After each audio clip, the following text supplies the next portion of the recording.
Lilian. Pastor, eu até compreendo porque o suíno, né, o porco, ele era considerado um animal imundo. Até pouco tempo atrás, onde se criavam os porcos, ficava muito sujo, então aquilo gerava micro-organismos que poderia deixar uma pessoa até louca, né? Agora, hoje em dia, existem granjas e essas granjas, elas têm um padrão de qualidade altíssimo. Inclusive hoje, está provado que a carne suína é uma das mais limpas para a gente se comer. Eu queria saber assim, se isso não foi previsto, porque eu acredito que o suíno ele não ficou para dar leite. Ele não ficou para botar ovos. Então, por que hoje, ainda assim, a carne suína é considerada imunda? Ok. Vamos então responder a sua pergunta e também a do Ademar, quando ele fez sobre a questão do alimento imundo. Eu queria convidar vocês a lermos um texto que vai responder a seguinte pergunta. Que orientações Deus nos deu quanto ao consumo de carne? Vamos para Levítico, é o terceiro livro da Bíblia. Levítico, capítulo 11. Dê uma olhadinha no versículo 47. O último verso do capítulo. Página 80. Levítico, capítulo 11, versículo 47. Assim diz a palavra de Deus. Para fazer diferença entre o imundo e o limpo, entre os animais que se podem comer e os animais que não se podem comer. Você em casa e você que nos assiste em casa, com o tempo, leia todo o capítulo 11 de Levítico. O capítulo 11 de Levítico trata a lei sobre os animais limpos e imundos. E aqui Deus vai mencionando nome por nome. Na realidade não é nome por nome, mas a categoria também, a classificação mais geral dos animais. E no final do capítulo ele diz assim, tudo isso eu orientei vocês para que vocês saibam quais são os animais limpos e aqueles que são imundos. Então a Bíblia faz separação entre animal limpo e animal imundo. Aí vem a sua colocação. Mas e se o porco é criado num ambiente saudável? Não é o ambiente em que o porco é criado, ou qualquer outro animal, não é o que damos para ele ingerir, não é nada disso. A essência dele é imunda ou não é. O porco não é um animal imundo porque ele vive numa pocilga ou porque se alimenta de coisas que são restos. Não. Não tem nada a ver com a alimentação dele.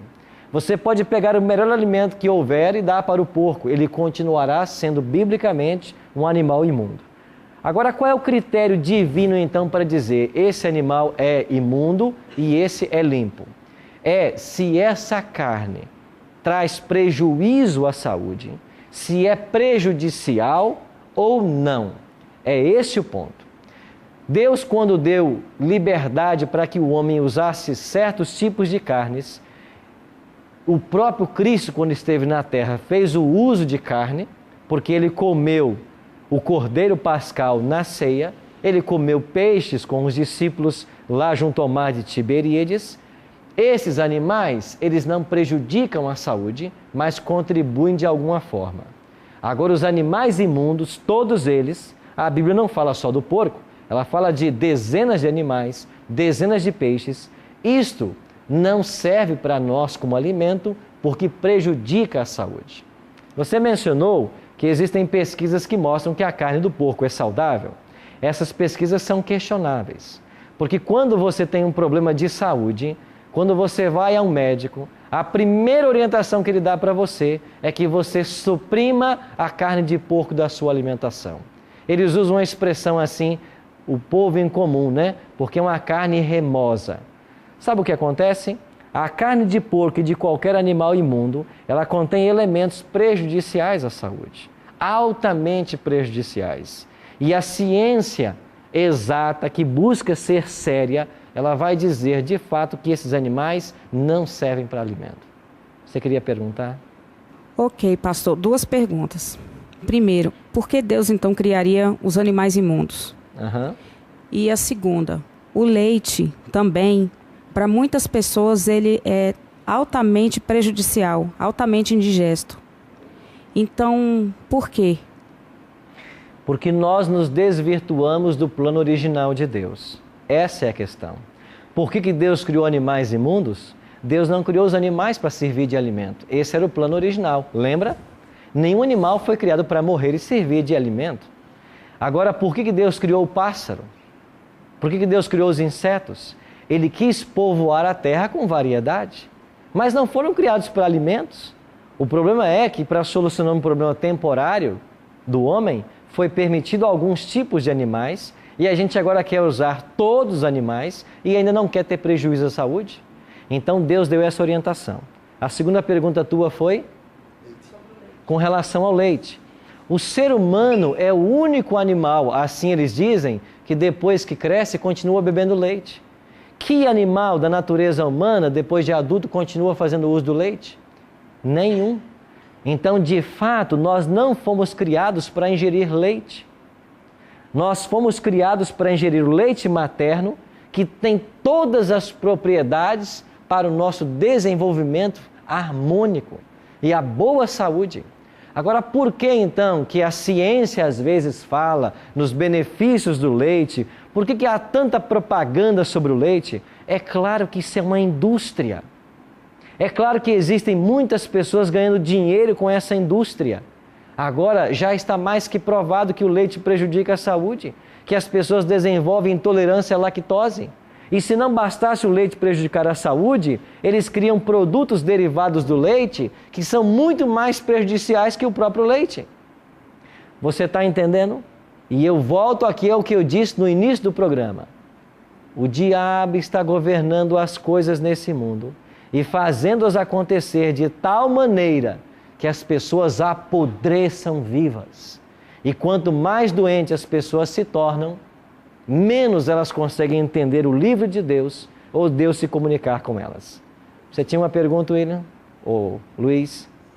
Não, pastor, na verdade eu queria entender que assim, fala de comer carne de porco, beber, isso é mais para qualidade de vida ou é um pecado? Agora voltamos também à pergunta do Ademar, certo? Vamos ler um texto aqui então? Que outro conselho nos dá a Bíblia para termos saúde? Provérbios capítulo 20, verso 1. Abra sua Bíblia em Provérbios 20, verso 1. Velho Testamento, Provérbios 20, verso 1, está na página 451. Página 451, Provérbios capítulo 20, versículo 1. Assim diz a Bíblia: o vinho é escarnecedor e a bebida forte alvoroçadora. Todo aquele que por eles é vencido não é o quê? Sábio. A palavra de Deus condena qualquer uso de bebida alcoólica. É o que a palavra de Deus condena. O vinho é escarnecedor, a bebida forte é alvoroçadora. Aqueles que por ele é vencido não é sábio. E eu vou responder a pergunta de vocês dois agora, lendo para vocês 2 textos. Vamos para o Novo Testamento. Carta de Paulo aos Coríntios, 1 Coríntios. Vamos lá para o Novo Testamento. 1 Coríntios 3, 16 e 17. Não sabeis que sois o santuário de Deus e que o Espírito de Deus habita em vós? Verso 17. Se alguém destruir o santuário de Deus, Deus o destruirá. Porque o santuário de Deus que sois vós é o quê? O que é o santuário de Deus hoje? O meu corpo. Nós somos o templo de Deus. E Deus diz assim: se alguém destruir esse corpo, Deus o destruirá. Eu pergunto, aonde está na Bíblia dizendo que fumar um cigarro é pecado? Você encontra esse texto? Ele não existe. Não existia cigarro no tempo bíblico. Então veja, a Bíblia não está preocupada em dizer cigarro, heroína, cocaína, vinho, cachaça, vodka, cerveja. Ela não está preocupada com isso. A Bíblia me dá o princípio geral. E qual é o princípio geral? Tudo que você usa, tudo que você ingere, que prejudicar o seu corpo, isto é pecado.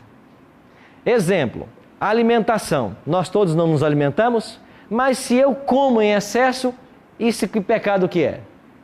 É o pecado da gula. Trabalhar é bom, não é? Mas se eu trabalhar em excesso, a levar-me a desgastar e perder as minhas energias vitais, isso é pecado. Então, tudo em excesso é pecado e tudo que eu uso que prejudica a saúde é pecado. E ainda que exista uma campanha por aí defendendo o uso de vinho como sendo benéfico ao coração, ainda que existam campanhas por aí dizendo que nós devemos usar essas coisas, as pessoas querem ser mais sábias do que Deus. E Deus diz assim, não. A bebida alcoólica prejudica. Qualquer coisa que você usar, fumar, beber, qualquer tipo de droga, se prejudicar o seu corpo, isso é pecado. É por isso que a igreja deve zelar e primar por isso. E nós não devemos fazer uso dessas coisas. E eu queria fazer um apelo a você que nos assiste. Talvez na igreja que você frequenta, as pessoas dizem, não, você pode beber socialmente. Não existe isso.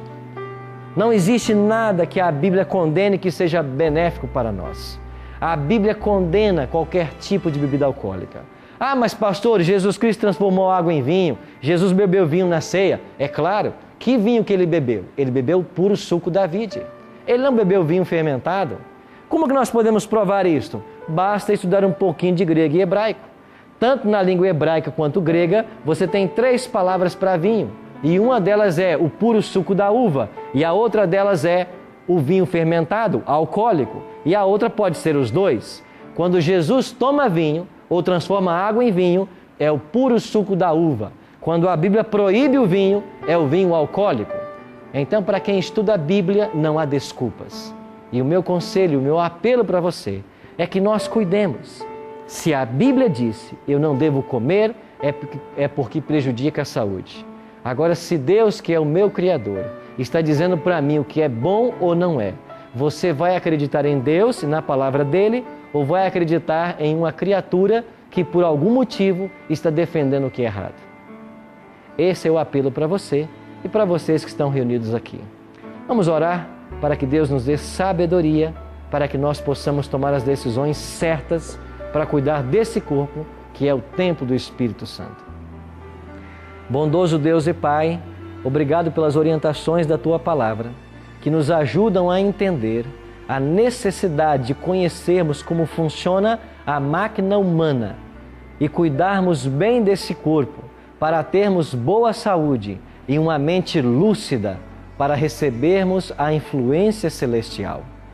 Pai, nos perdoa pelos atos errôneos que trouxemos até aqui em nossa vida e ajuda-nos para que daqui por diante tomemos decisões sérias, decisões sábias, para usar com moderação tudo o que for benéfico e para nos abster completamente daquilo que nos prejudica. Dessa forma, honrar a Deus, preservando o nosso corpo, que é templo do Espírito Santo. Esta é a nossa oração, em nome de Cristo. Amém.